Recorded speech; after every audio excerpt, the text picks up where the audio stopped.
all of a sudden we hit the highest records, 57.4 gigatons per carbon dioxide equivalent. Temperature in Delhi yesterday was 52 degrees.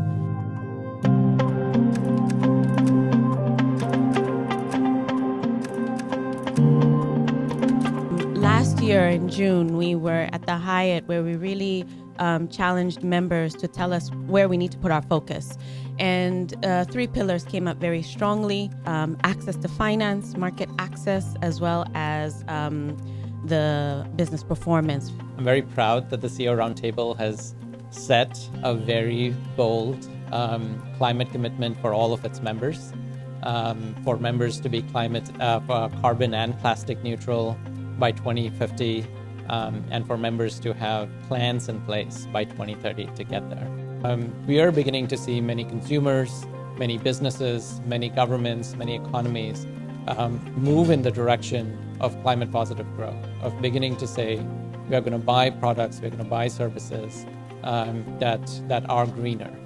And so as the CEO Roundtable, we feel like we should start now, begin to prepare our members for that change, and begin to get our government to begin to put the right policies in place such that our businesses can adapt to that. The challenges to businesses on transitioning to green. I hear a lot that access to capital is a problem. No, not really. We've managed to raise a lot of funds over the years, and we continue to do so by exhibiting that we can actually do very little but always growing, and convince our funding partners that this is not just for tomorrow.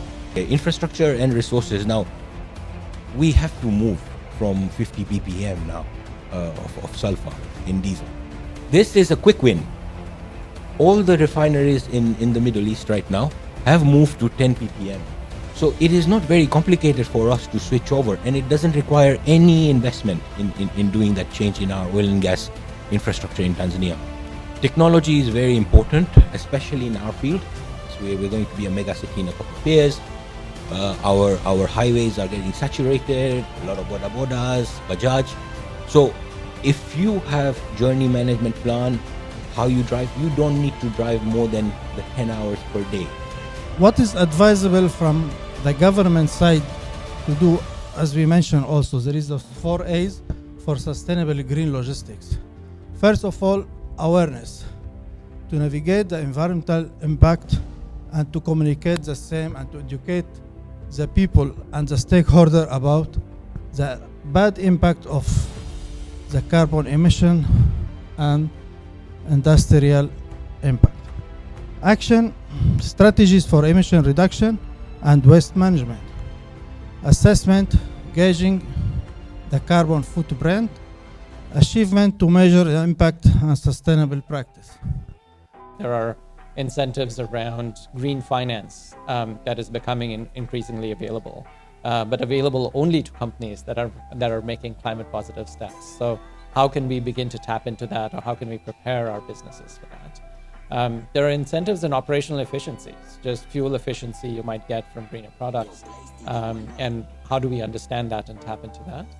And finally, there are this component around access to markets, and especially access to export markets, is going to increasingly depend on how green supply chains are.